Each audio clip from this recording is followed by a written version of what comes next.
The following podcast is part of a certified educational activity titled From Challenges to Changes in Relapsed Refractory CLL, Forging an Academic Community Practice Alliance for Effective and Safe Sequential Care. Access the entire activity and complete the post-test at peerview.com/APP860. Downloadable slides and practice aids are also available. Hi there, and welcome to our presentation today on From Challenges to Changes in Relapsed and Refractory CLL, which focuses on forging an academic and community practice alliance for effective and safe sequential care.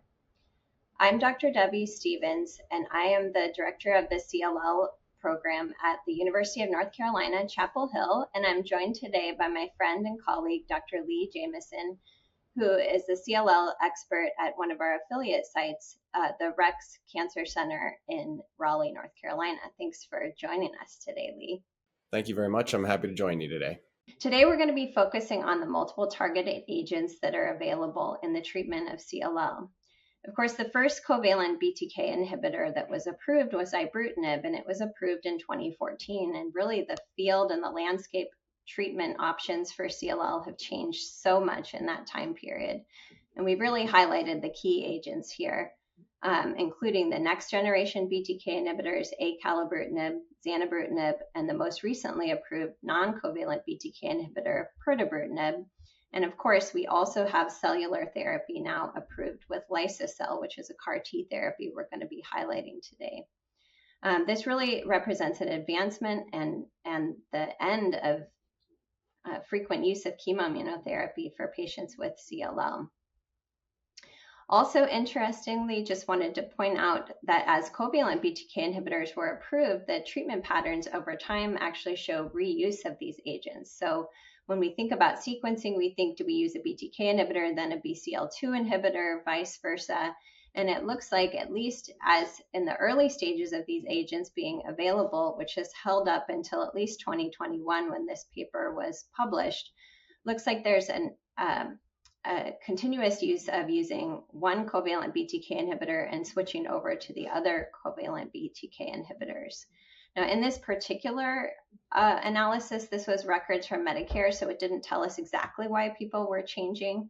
But we're going to go into a few of the reasons why you might want to change from one to the other. Here are some insights from community practice physicians that were taken from a survey of one of these programs that's similar by PeerView, looking at sequential therapy. And we wanted to start with asking the question, can you define double refractory CLL? And, a quarter of the patients said, I'm not sure. About 35% of people said that this encompassed patients who had relapsed CLL after exposure to both covalent BTK inhibitor and venetoclax. And I really refer to that as double exposed instead of double refractory. And then you can see there's about 41% of respondents that correctly identified that this is progression after both covalent BTK inhibitor and venetoclax. And in this part of the same webinar, the community practitioners were asked, if you have a patient with high-risk disease, relapsed or refractory, there's a confirmed progression after venetoclax and a covalent BTK inhibitor, what would you use in this setting? And 45% said they would use a different covalent BTK inhibitor. And we're going to talk about why that likely is not a good option in this setting.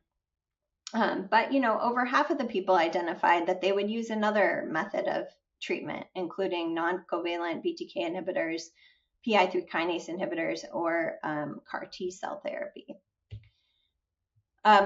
When we think of these double refractory patients, we really need a lot more treatment options to help these patients. And this is highlighted by a study by the Fred Hutch Cancer Center, which looked at patients with double refractory versus double exposed. And you can see the progression-free survival curves on the left and see that the median PFS of double refractory was only a short 7 months, and their overall survival was less than 2 years. And so really more effective treatment options are really needed for this patient population, and we're going to be focusing on what to do for these patients today. Also really important is, what do the patients actually think? about what is important to them. And this was a survey that was done in September of 2024 by the CLL Society and asking patients what's important. And the most important topics came up were safety and supportive care. So how do we use these drugs and how do we use them safely? And they were actually very interested in what is the lineup of therapy? What is the order of treatments we should be giving? And how can we maximize length of life and quality of life with these agents?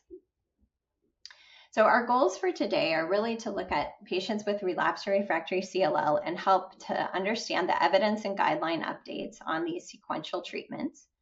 We want to improve your skills for recommending clinical assessments, prognostic tests, and mutational analyses. We really want to enhance your ability to develop personalized and sequential treatment plans with these newer agents, the non-covalent BTK inhibitors, cellular therapies, and other innovative strategies.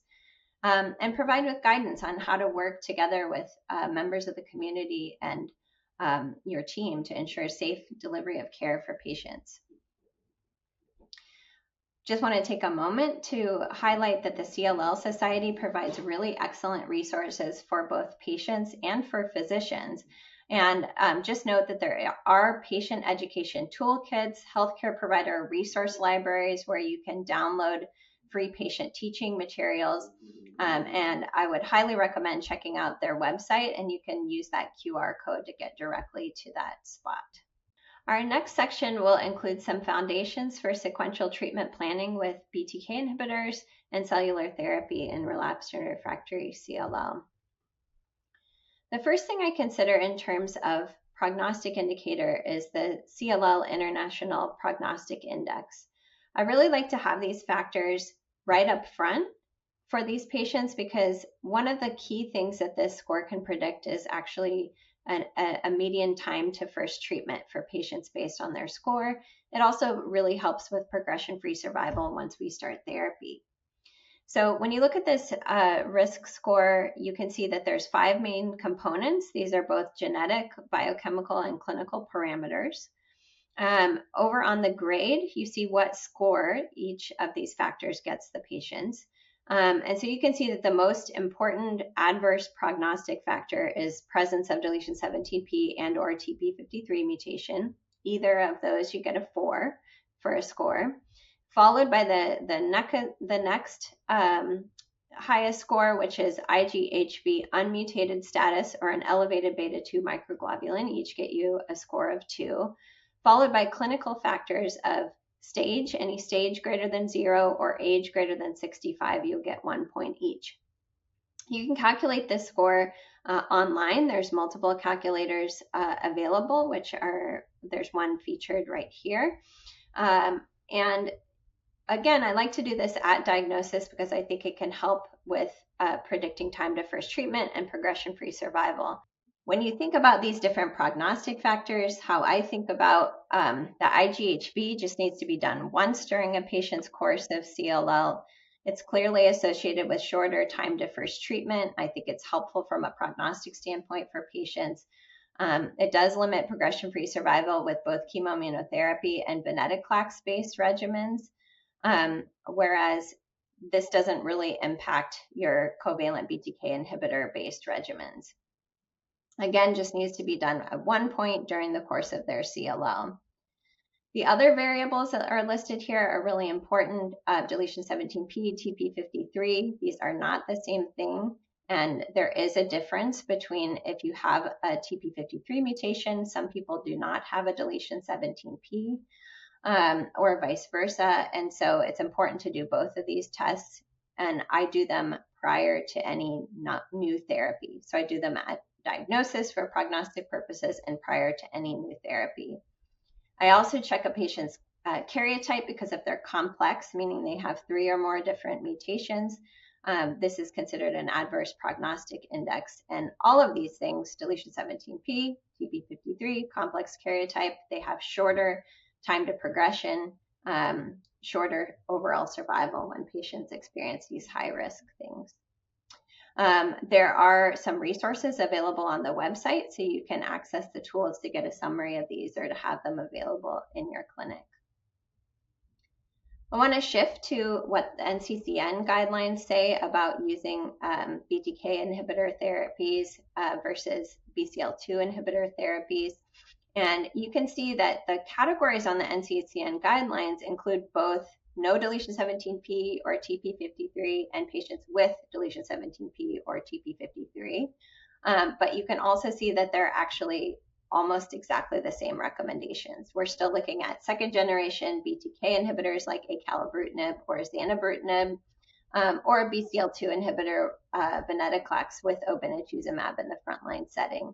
And so, despite making a distinction between the presence of these adverse risks, really the same treatment options are applicable to both groups. When you think about reasons to sequence therapy, there's a couple of reasons why somebody would stop whatever their first line therapy is. These studies actually highlight the first generation BTK inhibitor, ibrutinib, which does have the highest risk of side effects leading to discontinuation. And different studies quote anywhere from 20% all the way up to 40% of patients are going to discontinue for toxicities. Most common toxicities, at least listed in this and by clinical experience, are infection, cardiovascular event, hematologic toxicity, or bleeding. And so these might lead to people discontinuing these BTK inhibitor therapies and needing to sequence on to a next line of therapy. Distinct from intolerance to therapy, which would be discontinuation secondary to side effects, this slide highlights the reason for discontinuation for resistance, most common. Usually when patients have progression on a covalent BTK inhibitor, we're looking at the cause being mutations. And the most common mutation is the BTK C481S mutation. This is the primary reason usually for resistance, and they have been observed with all of the different covalent BTK inhibitors. So these are consistently found in resistance to ibrutinib, acalabrutinib, and zanubrutinib. And earlier we mentioned that some people would choose to sequence from one covalent to another in a case of resistance, and I wouldn't recommend it because of these resistance mutations are very common between all of the agents. Basically what happens is the drug can no longer bind to BTK effectively, and so you kind of slowly lose control of the CLL, which is usually manifest as a slow progression of lymphocyte count and increase in lymphadenopathy. So I just wanted to note here quickly a guidance on BTK resistance testing, because I realize that not everyone has access to BTK resistance testing, and it actually is not currently the standard of care to do these tests. However, I think sometimes they can be helpful because they might have clinical applications in the future. And as these patients sequence through different agents, maybe it will be helpful to know if they have a particular resistance mutations. It can be used to document why they're resistant to therapy. And I think it just adds additional clinical information. But at least right at this time, we don't just randomly do BTK resistance mutations, and if we find one, switch therapy.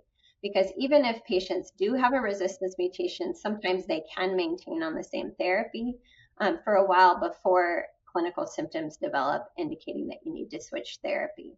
And so overall, I think that they're helpful. They're not currently the standard of care to check. There have been much published about BTK resistance mutations, but this is just another study highlighting that over half of the patients found to have resistance to ibrutinib, acalabrutinib, or zanubrutinib have these BTK mutations or a downstream mutation of PLC gamma 2. So it's a really important resistance mechanism for these patients. The next segment includes further evidence for sequential therapy and including options after covalent BTK inhibitor and or venetoclax therapy. So moving back into the NCCN guidelines and what they have to say about second line or subsequent therapies, and this includes patients both with and without 17p or deletion or TP53 mutations. You're going to see some of the same agents that play into effect here. So acalabrutinib, zanubrutinib, and venetoclax-based regimens. These are all common drugs that we're going to use in sequence. So maybe you use venetoclax first, and then you use acalabrutinib, or maybe you use zanubrutinib first, and then you go to a venetoclax-based regimen. But what you can see popping in down on the lower line is pirtobrutinib, and we're going to be highlighting this non-covalent BTK inhibitor here. This drug can be used in cases of resistance or intolerance to prior covalent BTK inhibitors. And we're going to talk about some of the reasons why, but I just want to highlight that it is a very well-tolerated drug. And so in some cases, patients might tolerate pirtobrutinib where they might not tolerate any of the other covalent BTK inhibitors. And this kind of goes back to our definition of double exposed or double refractory. So we have this whole circle of patients that are double exposed. So these are patients that just have seen both covalent BTK inhibitor and venetoclax, but they may have discontinued one of those, most likely a covalent BTK inhibitor, for intolerance rather than actually having progressive disease. And so they've just been exposed. However, truly doubly refractory mean that these patients have relapse after both of these. And, of course, this includes progression while receiving this continuous BTK inhibitor therapy. And then for venetoclax-based regimens, we typically define that as progression while on therapy or within a year after the end of therapy when using a fixed duration of venetoclax. So when you look back to the NCCN guidelines and you see, what are the guidelines for patients who have relapsed or refractory disease after prior BTK inhibitor and venetoclax-based regimens, the preferred agents here really have shifted to pirtobrutinib, if you haven't previously given it, and the CAR T therapy liso-cel. There's a couple of other recommended regimens, which we're not going to focus on in this presentation today. So again, coming back to the non-covalent BTK inhibitors, these can really address the limitations of covalent BTK inhibitor therapy for CLL. The currently approved drug here, of course, is pirtobrutinib, and we're going to focus on that. But please note that there are other agents in various stages of clinical trials, including nemtabrutinib, which is listed here.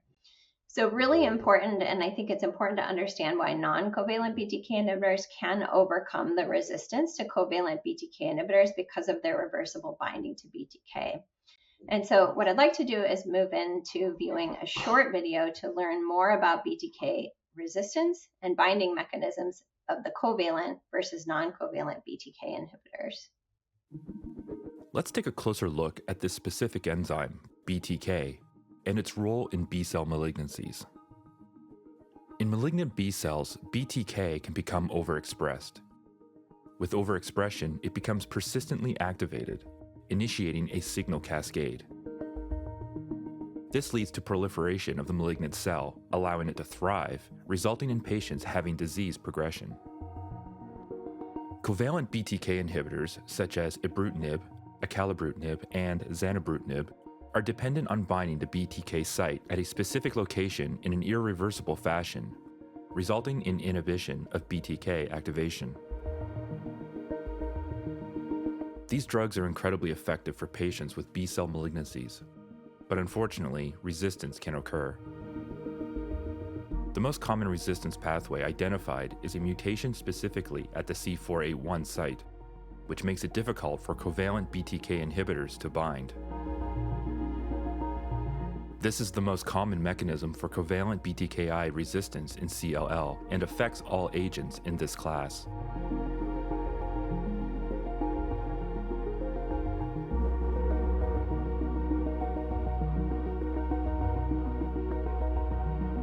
Decreased binding efficiency results in resistance, which allows for increased BTK enzymatic activity, and ultimately for patients, disease progression. A new class of drugs called non-covalent BTK inhibitors has been shown to be effective even in patients who have disease progression and known resistance mutations after a covalent BTK inhibitor. One such agent is called pirtobrutinib, which is now FDA approved in relapsed refractory mantle cell lymphoma and CLL after at least 2 prior lines of therapy. This drug blocks the ATP binding site of BTK in a reversible, non-covalent fashion, which represents a different mechanism of action and by doing so is able to overcome the resistance mutations that have occurred in patients who have progressed on a covalent BTK inhibitor.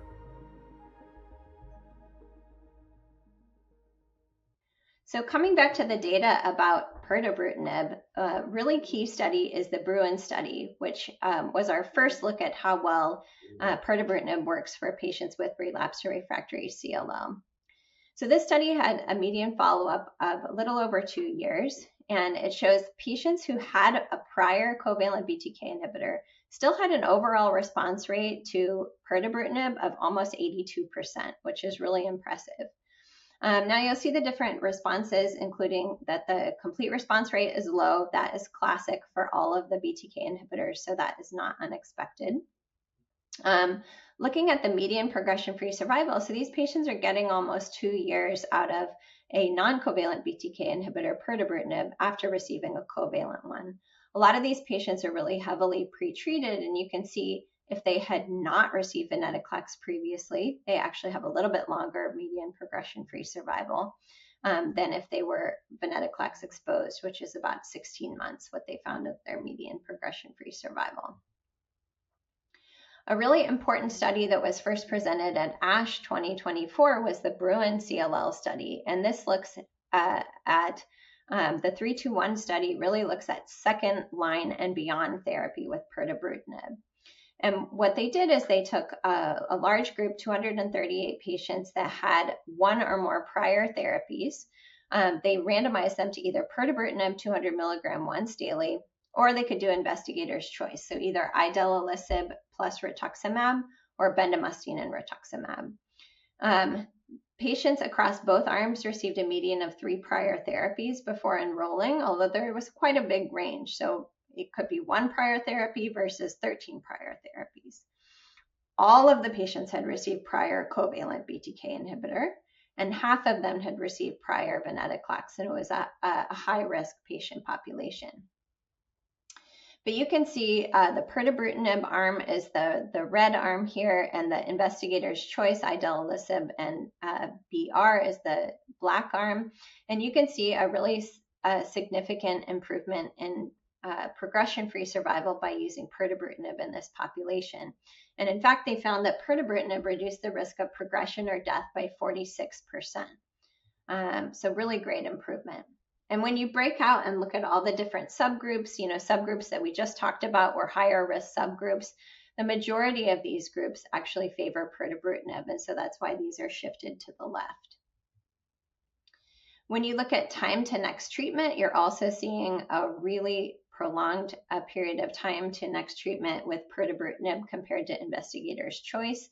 And in fact, pirtobrutinib reduced the risk of starting next treatment or death by 63% and had a median time to next treatment of 24 months. Kind of shifting gears just a little bit and talking about the other recommended treatment in these double refractory patient population. These are CAR T cells. Of course, liso-cel is a CD19 directed CAR T. Basically, what happens on this clinical trial is you would screen the patients, you would leukapheresis their T cells, and they would go to the lab for development.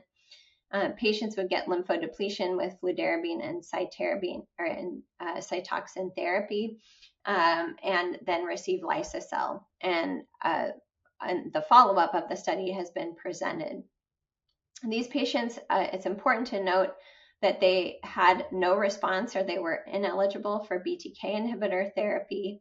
They had high-risk disease, had failed 2 or more prior therapies, and there was a cohort of standard risk disease, failed 3 or more prior therapies. In this, it's really important to note that your initial response to CAR T really dictated how long your progression-free survival would be after therapy, and those about 20% of patients were able to achieve a CR or a CR with incomplete count recovery. And in those patients, there has not even been reached the amount of their progression-free survival. So this is really important and gets people very excited about using CAR T, but you can see that there's also a lot, the majority of patients, 80%, that did not get that CR and so had a shorter progression-free survival. And as you all know, CAR T is a lot more involved therapy involving hospitalization most times, and really close monitoring for side effects. And so works really, really well for a certain population of patients. And so far, we cannot identify going into the treatment who is going to be the most likely to get these complete remissions. So really great for a certain population, probably still needs a little bit of work for other populations. And so when you're making decisions about this is really, a huge decision of where to direct patients. And I think it really takes a team to successfully deliver sequential therapy to patients with CLL. And I think that's really important, and I'm very lucky in our community and leadership of our community site to have Dr. Jameson to work with. And so I'm going to turn over to him and ask, what components do you think are most important with using the team to sequentially plan therapy? Yeah, so I would just echo the importance of early collaboration with your academic partners because, community practices do come in, varying shapes and sizes. And with that comes different levels of clinical support staffing. So not only does collaboration with the academic medical center get our patients access to experts like you, Dr. Stevens, but also allows them access to the clinical pharmacists, oncology nurse navigators, subspecialty care if needed, such as cardio-oncology, and then subspecialized hematopathologists, all of which can really dramatically improve outcomes. I know, I couldn't agree more. And I think it's a big decision going for non-covalent BTK inhibitors versus CAR T, and that's kind of one of the things we wanted to focus on in our decision making today. And when I think about non-covalent BTK inhibitors, I think, people really with any performance status can go on these. You want people with a preference for oral therapy. Maybe they can't travel or don't want to go to the hospital for aggressive therapies. Most comorbidities can fit with non-covalent BTK inhibitors. It doesn't matter what your age is. You can usually access these therapies pretty quickly. And so if you need urgent therapy, a non-covalent BTK inhibitor might be the way to go. Thinking about CAR T cells, you want people to have a really good performance status. These people might be younger, but there are some older individuals that might have a good performance status and limited comorbidities, and they still could qualify for CAR T. And just keep in mind that you have to plan for this. So it takes some time to get insurance authorization and to collect T cells, to process their T cells and get everything set up for them to get their lymphodepleting therapy. And so it's not something that can happen tomorrow or even next week. We're talking about a month or two of planning. And so, sometimes you can use these non-covalent BTK inhibitors to actually bridge until CAR T. And so, Lee, I'm going to have you talk about some of the safety considerations involved with pirtobrutinib. Yeah, certainly. So when considering starting a patient on pirtobrutinib or a non-covalent BTKI inhibitor, the standard dose is 200 milligrams once a day, with some recommended dose reductions for patients that have reduced renal function, starting with a GFR of 30 or below. And then, of course, there's also the possibility for a number of drug-drug interactions. So referencing our team-based approach, we talked about a few slides previously. This is a great opportunity to get clinical pharmacy involved and do a really thorough medication review, as patients that are on strong CYP inhibitors should seek alternative medications if possible, but if it's unavoidable, they can start with a reduced dose of the pirtobrutinib of 50 milligrams a day. No dose adjustments required for a moderate CYP inhibitor, but those patients who are on moderate to strong CYP inducers should also consider alternative agents, but can increase the dose of pirtobrutinib to 300 milligrams per day if the starting dose was 200 milligrams. And then thankfully, no dose adjustments recommended if patients are on a PPI or other acid-reducing agents. These patients, similar to other or the covalent BTKI inhibitors, need to be monitored closely for clinical signs and symptoms of bleeding, cytopenias, infectious complications, cardiac arrhythmias, and of course, ongoing monitoring for the development of a secondary primary malignancy. Looking at some data from the phase 3 Bruin CLL 321 trial, the most common significant adverse effects that we're seeing in these patients were similar to those with covalent BTKI inhibitors. So bleeding, cytopenias, infection, cardiac arrhythmia, and hypertension. Rates of grade 3 or greater adverse events were quite low, and again, similar to those seen with the covalent BTK inhibitors. So to further address some toxicities that we can see with non-covalent BTKI inhibitors, for any patient that experiences a grade 3 or greater non-hematologic toxicity or hematologic toxicities such as neutropenic fever with a neutrophil count less than 1 or a neutrophil count less than 0.5 lasting for more than 7 days, platelets less than 50,000 with bleeding, or platelets less than 25,000 at any time, we interrupt therapy until the patient's symptoms or cell counts return to a grade 1 or baseline level. And then we try to restart the original dose again, which would be 200 milligrams once daily. The second time patients experience this degree of significant adverse effect, we again interrupt therapy until they recover to grade 1 or baseline, and we restart at a reduced dose of 100 milligrams daily. At the third occurrence, we again interrupt until recovery to grade 1 or baseline status, and we further dose reduce to 50 milligrams once daily. If patients unfortunately experience these symptoms for a fourth occurrence, we discontinue therapy altogether. Thanks for walking us through the different toxicities and how to manage them.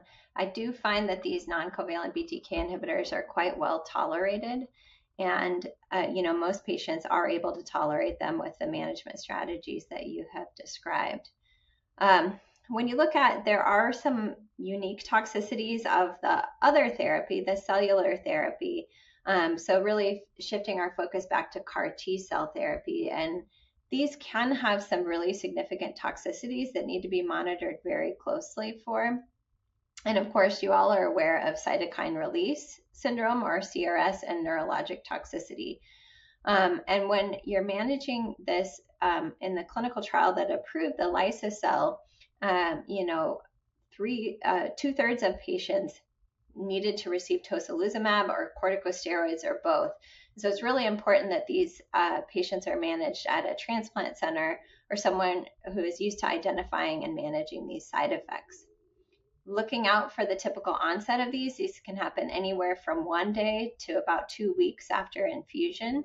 And thankfully, the neurologic toxicity was not usually severe, but when it happens, you want to be able to react and give therapy as soon as possible. And so when you think about principles for safe delivery of CAR T cells, you want to plan for the referral center to a specialized area and at least one line of therapy before intended use of the CAR T. These patients are going to be pre-medicated with Tylenol, histamine blockers. Before administering CAR T, we have to confirm availability of at least 2 doses of tocilizumab prior to infusion. Our facility and all the others have to undergo a REM certified training. And so all providers have to be documented, certified for this. And I think all of this just goes towards maintaining a safe environment for patients. The AEs to monitor cytokine release, ICANS, hypersensitivity, and these are most common during the first 30 days, but later on, so after 30 days, and this is usually a time when we're going to be transitioning back to community sites or local oncologists, you're still going to be having issues with cytopenias or infections. And just keep in mind that these practical summaries of non-covalent BTK inhibitors and CAR T are also available as downloadable practice aids from the PeerView website. So the last segment that we're going to work through is really case-based guidance on personalized CLL care for community practice. And so we're going to be going through a few different cases. So hopefully the data that we've presented so far are really going to highlight how we clinically manage these patients. And so the first case is a patient with high-risk CLL who presents after progression on BTK inhibitor and venetoclax-based therapy. So this is James, an older patient with relapsed or refractory CLL from a rural location who requires travel assistance to the clinic. He doesn't have any major comorbidities. But when he was initially diagnosed, he had unmutated IgHV. His testing for deletion 17 was not performed, and so it was unknown at the time.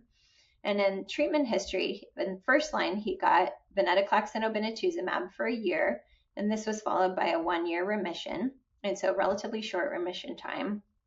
Had progression. At that time, testing did show a 17p deletion, and was started on acalabrutinib in second-line setting, and unfortunately at 3 years showed evidence of progression. And so James is now 72 years old, slowly increasing lymph nodes, lymphocytosis. He retains a good performance status, but again, requires travel assistance to clinic. And so really just want to go into some key things to highlight and bring Lee into the conversation. And really one of the things I'd like to talk about is, how can your team plan for effective sequential treatment after progression on a covalent BTK inhibitor? What kinds of things are you thinking of? So to your point earlier, signs of progression don't necessarily mean you have to abandon the current therapy, but it should prompt you to start thinking ahead to the future. And so this would certainly be a case where I would refer this patient to an academic medical center, at least for the consideration of CAR T and or game planning in terms of sequential therapy with a non-covalent BTKI inhibitor. Given his short duration of response to OB-Ven, I would not consider retreating with this patient. And so, my plan would be essentially to keep him on his current therapy as long as possible, but also plan for a smooth transition to his next line of therapy if and when needed. Yeah, and I totally agree. And do you think at this point, is there a role for repeat prognostic testing or testing for resistance mutations, or would you wait until you're ready to pull the trigger on next line of therapy?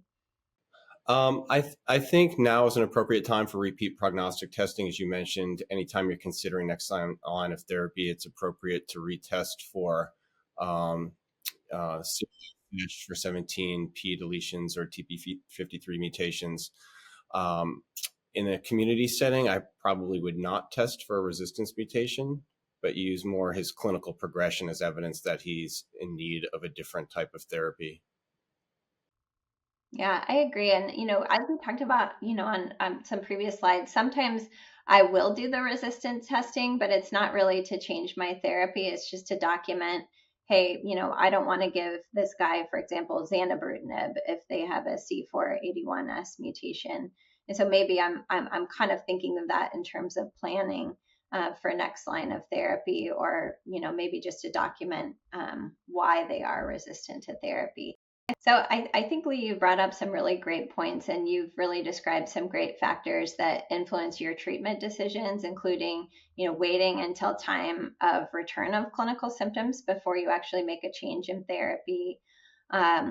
Considering that the patient is likely has a resistance mutation, but maybe not necessarily needing to check it, and considering referral to academic center for consideration or preparation for CAR T, and potentially there might be some clinical trials that this patient qualifies for as well that might be worth considering before CAR T.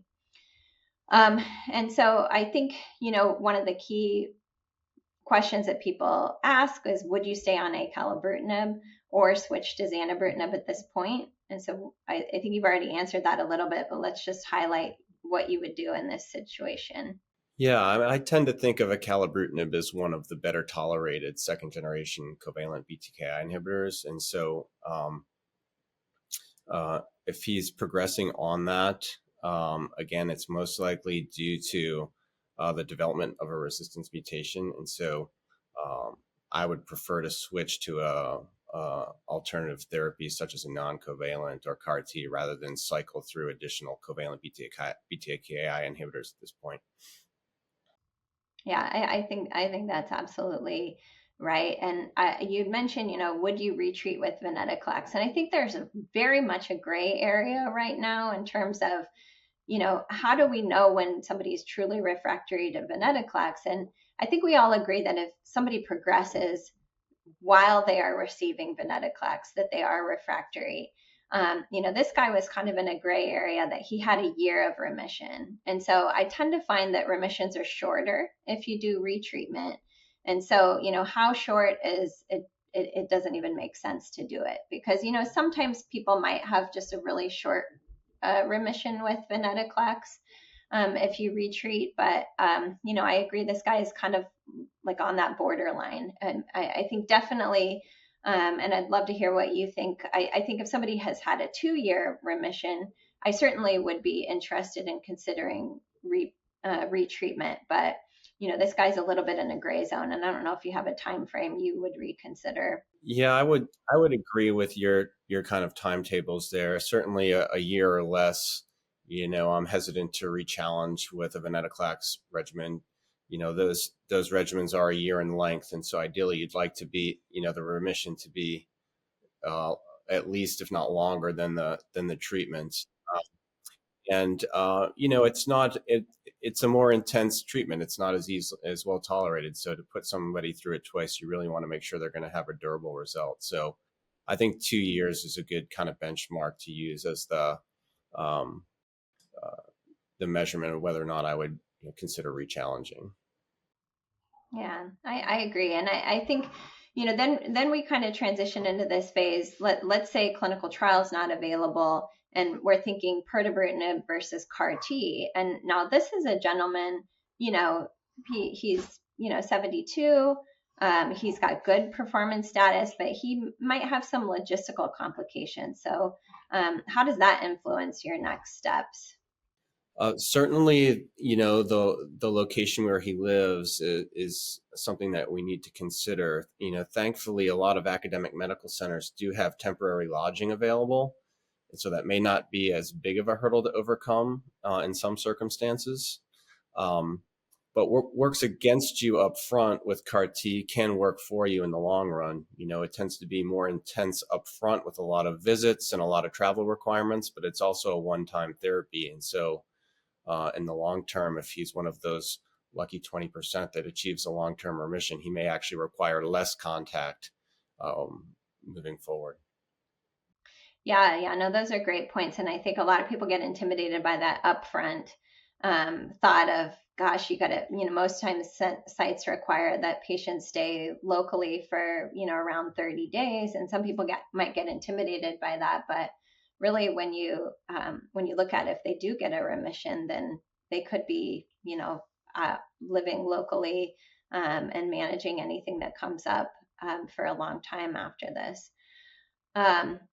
I think the other thing that we mentioned, good supportive team is really important here. And most bone marrow transplant and CAR T cell units have really good social workers, case managers that help patients to work through these kind of logistical complications so that they can really get the best treatment options possible. Is there anything in this gentleman particular with non-covalent BTK inhibitor you might be worried about? Dosing, safety, efficacy? He's 72, but it does say that he doesn't have any major comorbidities, so I would assume that he's got good baseline renal function, doesn't have any cardiovascular comorbidities. So I think he would be a good fit. Of course, like any patient, you'd want to monitor him closely. Yeah, I agree. I think he would do really well. And just keeping in mind that, the progression-free survival or time to next treatment, it's around 2 years, but, also just a good time to start planning for CAR T or clinical trials or whatever might come next, even as you're starting them on a non-covalent BTK inhibitor. And so I think for this particular case, I'd just like to take a moment to summarize some of the key pieces from my standpoint in an academic setting. We think about what are the approved options for these patients in relapsed or refractory CLL, and they include pirtobrutinib or liso-cel. Of course, we're always thinking about non-approved options like clinical trials as well. And just given the history, high-risk features, retreatment with a covalent BTK inhibitor like zanubrutinib, unlikely to be beneficial. Questionable if venetoclax retreatment would be helpful. And again, I always repeat testing for deletion 17p, TP53 mutation for karyotype before I move on to a next therapy. I personally would check for BTK resistance mutations, but admit that that might not really influence my overall treatment decisions. And so I don't think it's mandatory to do that. And so Lee, from a community practice standpoint, any other points you wanted to highlight? No, just to say, obviously early coordination with academic colleagues is certainly important, not only for the subject matter expertise, but also, like you said, access to clinical trials and early treatment planning. And then, we do often think about, what can we do for this patient should, the current therapy, or should he develop signs of active disease while on current therapy. And so, using drugs like pirtobrutinib as a potential bridge to CAR T, there's certainly no reason why somebody couldn't undergo apheresis and the pre-CAR T workup while they were on that therapy. Yeah, totally agree. So let's use just a little bit of a variation of that case. So we're still with James, who's this older patient with CLL from a rural location, but now kind of switch it to maybe he hasn't been able to tolerate acalabrutinib. So still same initial case. He's an unmutated IgHV, no 17p performed at the beginning. He got a year of Ven-G, had a year of remission, had progression with deletion 17p detected. Then he's been on acalabrutinib at the recommended dose, so 100 milligrams twice daily is standard dose for acalabrutinib. And he responds well to acalabrutinib, which is always frustrating when people develop intolerance to something they're really responding well to. But after 3 years, had to discontinue therapy because he had persistent arthralgia, musculoskeletal pain, AFib that was unable to be medically managed. And so kind of a little bit different situation, but he's still 72 years of age. He still has a good performance status, but he is having some side effects. And so, Lee, how does this affect the sequential choice of BTK? And, is there a role here for alternative covalent BTK inhibitor like zanubrutinib? Yeah, I think I mentioned this a bit earlier, but I do think of acalabrutinib as being the most well-tolerated of the covalent BTK inhibitors. And so if he's unable to tolerate acalabrutinib, the chances of him tolerating zanubrutinib or certainly ibrutinib are less. But he's not discontinuing due to progression. So I think having a discussion with the patient about the option of trying another covalent BTK inhibitor is certainly reasonable. But along those same lines, I would be planning early for a transition to an alternative therapy such as non-covalent BTKI or CAR T in his case, just because I know the likelihood of him being able to tolerate another covalent drug would be quite low. Yeah.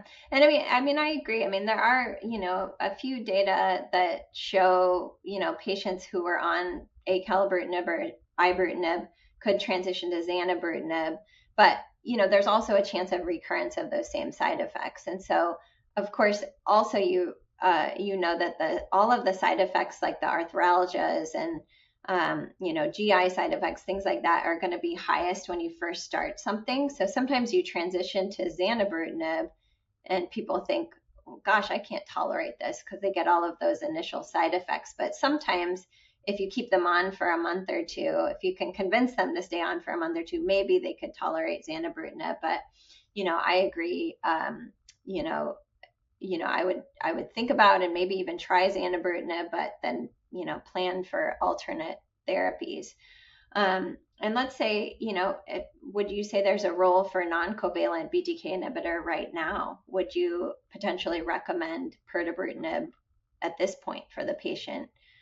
even though they're not double refractory, they're double exposed technically. I think that's certainly something I would consider as well. We talked about the data from the Bruin 321 trial that does show patients that were intolerant of the covalent BTKI inhibitors were able to tolerate the pirtobrutinib. So again, after a discussion with the patient about either retrying something like zanubrutinib, I think there's certainly a role for a non-covalent BTKI in this setting.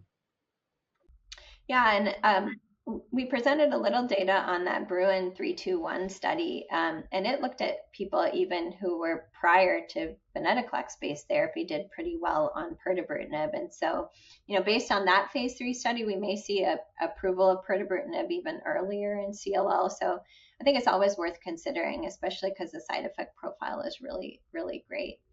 And so, this guy, let's say this guy was on 100 milligrams twice daily acalabrutinib and came in with these side effects to you, the arthralgias, the AFib. What can you do to mitigate these toxicities and, try to keep them on acalabrutinib longer? Yeah, so certainly, just, pain control. Of course, you'd want to avoid any drugs that further inhibited platelet function. It would increase the patient's risk of bleeding, but things like Tylenol or other analgesics, certainly in terms of managing cardiovascular morbidities, cardiology or cardio-oncology referral is always quite helpful in managing these patients as well. Yeah, I agree. And, acalabrutinib is a little bit strange in terms of its dose reduction because you have to go down to 100 pills or like 100 milligrams once a day, which, is their, per label dose reduction, but, hard to know whether they're getting full inhibition of BTK if you reduce the dose. But I do have some patients that actually do pretty well on just 100 milligrams daily if you really don't have any other options. But, as we just talked about, we have tons of other options. And so maybe, you'd be a little bit more likely to change over to a different therapy. And so, from my perspective, I think a summary of this case, I agree with Lee that if somebody has AFib, I want to get a cardiologist or a cardio-oncologist. We're lucky enough to have cardio-oncologists at our academic center and get them involved to try to manage this. So great. Really, to summarize some of the key findings from this case, from an academic setting perspective, a couple of things that I consider. I have access to a cardio-oncologist, and so I can consult them if a patient experiences AFib, and I think that's really helpful to help manage these. But, most cardiologists are very well versed in handling AFib, so it doesn't necessarily have to be a cardio-oncologist. Also, arthralgia, I agree with Lee that using dose modifications, Tylenol, steroids, even for severe manifestations, can sometimes help. And then when you're considering patients are responding to a drug like acalabrutinib, but discontinuing to intolerance, you can either switch to a different, try for zanubrutinib or go ahead and sequence to pirtobrutinib at this point. And again, this Bruin 321 study really provides some earlier evidence of data for pirtobrutinib than what is currently approved. But I don't know if you have any other points you want to highlight in this piece, Lee. No, I think that summary just about says it all, except that, of course, we want to work together with our academic partners to make sure that we're sequencing appropriately and have exhausted all of our current treatment options before moving on to the next line of therapy. Yeah. So let's take a little bit different twist to this case presentation and look at maybe somebody who doesn't have as good of performance status as our prior patient. So this is Anna. She's an older patient with relapsed or refractory CLL. She's got diabetes that is uncontrolled. She's got a history of cardiovascular complications.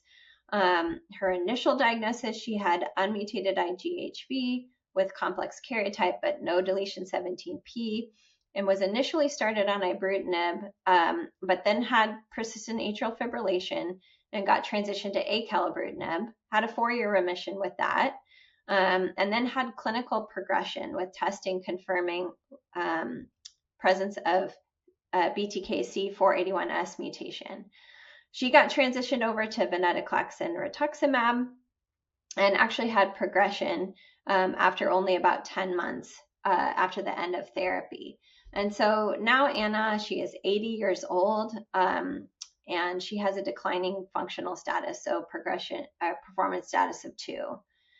So, Lee, when you think about someone like Anna, do you think this is a clear case of treatment refractory disease? Does the length of prior remission to covalent BTK inhibitor argue for retreatment, or what would you think about this patient? I would consider this patient to be, clearly treatment refractory. She had a lengthy remission, but has subsequently developed a known, C481 mutation. So retreatment's not going to be an option for her. And with her progressing within only 10 months of her venetoclax treatment regimen, to me, that defines treatment refractory disease. Yeah, no, I totally agree. And what do you think, on a extreme end, what do you think about CAR T for this patient? And what do you think about pirtobrutinib for this patient? So I think at 80 years old with her comorbidities, I'd be reluctant to move forward with CAR T in her case, just given her potential inability to handle the intensity of that treatment up front. And so I would consider her best option moving forward, the non-covalent BTKI. Yeah, I agree. And keep in mind, there may be some clinical trials, even with her comorbidities, that might be, less intensive than CAR T, that she might still qualify for. But I agree that pirtobrutinib would be a great option. Do you have experience with older people 80 years of age and older, with pirtobrutinib, and how do you feel like they tolerate the drug? My personal experience with older patients in pirtobrutinib is a little bit limited, but certainly I know the data backs up the safety and efficacy in this population. And so I would not hesitate to put a patient in her case on that medication. No, I totally agree. And I do think some people that have been through many lines of therapy sometimes go on pirtobrutinib and think, well, gosh, I don't even feel like I'm on any treatment now, which is a really nice for their quality of life. So I think always good to consider. How about particularly with older patients, anything you would advise your team to follow up on for this patient specifically? I just think getting the support services involved a little bit earlier and more frequently is important with your older patients, just because they tend to have more needs outside of the clinic space. So careful collaboration with your oncology navigator and other managing partners is super important. The older patients get, and the more comorbidities that they have. Yeah, I agree. And especially involving, social workers, because there's often considerations of maybe these patients don't like to drive to their appointments, trying to manage them as close to their home as possible with lab work, I think is always a good thought. Okay, let's wrap up this case. And I think from an academic perspective, the things that I would want to highlight out of this case, I agree with Lee. This patient is clearly double refractory. I would not retreat with covalent BTK, especially given the BTK C481S mutation. Given her age, performance status, her treatment history, I think pirtobrutinib is a great option. Lysocell less so, but again, I would highlight that there may be some clinical trials still that this patient might qualify for. Anything else you would think for this case, Lee? I would just say that when you have older patients that are, physically fit, or even those with comorbidities, a comprehensive geriatric assessment can also be helpful if you're considering, referral for more intense therapy like CAR T. Yeah, I agree. Okay, well, thanks for that great discussion of those cases. I think these kind of things come up all the time. And so before we conclude, I just want the audience to take a moment to answer polling on choices with sequential therapy in double exposed and double refractory CLL. I just wanted to highlight a couple of algorithms. For example, if you start a patient on covalent BTK inhibitor, you can sequence next to a venetoclax-based regimen. You might consider a non-covalent BTK if they have some comorbidities or patient preference in this area. And then third line, move on to non-covalent BTK or CAR T if they are able to tolerate aggressive therapy. If you start a patient on venetoclax and obinutuzumab as their frontline therapy, I will often sequence the next therapy to a covalent BTK inhibitor. You can consider retreatment with venetoclax and obinutuzumab or rituximab if a patient has had a reasonable remission. And then in third line, we're moving back to non-covalent BTK inhibitors or CAR Ts. And I think sequencing in the setting of BTK intolerance, it's different depending on which BTK inhibitor they're intolerant to. So ibrutinib probably has the most side effects, and so could still sequence to another covalent BTK inhibitor like acalabrutinib or zanubrutinib. I probably wouldn't jump straight to pirtobrutinib, but it could potentially be an option. You could also consider just switching it to venetoclax. If a patient is intolerant to acalabrutinib or zanubrutinib, you might consider sequencing to an alternative covalent BTK inhibitor like acalabrutinib or zanubrutinib, whichever one they didn't get first. But it's possible that those side effects could come back, and so you want to keep pirtobrutinib or changing therapy to venetoclax in mind.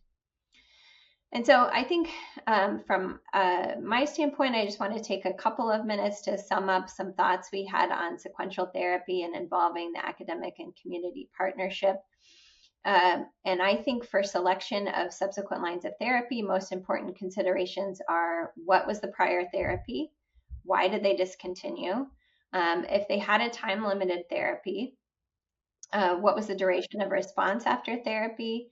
What is their performance status and comorbidities? And keep in mind the FDA-approved options after covalent BTK inhibitor and venetoclax now approve pirtobrutinib and liso-cel, the CAR T cell therapy. And for CAR T, you want to consider early planning so that you can get those people in line for therapy, and always consider referral for a clinical trial as part of sequential care. And so I just wanted to take a moment to thank Dr. Jameson for his participation in this discussion today. I think it was a great discussion, so thank you for joining us. And thank you very much as well for letting me be a part of this discussion. And thank you, as always, for your clinical expertise. Thank you for listening. Remember to download the slides and practice aids and complete the post-test for instant credit. This activity is certified by PVI, PeerView Institute for Medical Education. This activity is developed with our educational partner, CLL Society. This activity is supported by an educational grant from Lilly. To access all materials for this activity, visit peerview.com/APP860.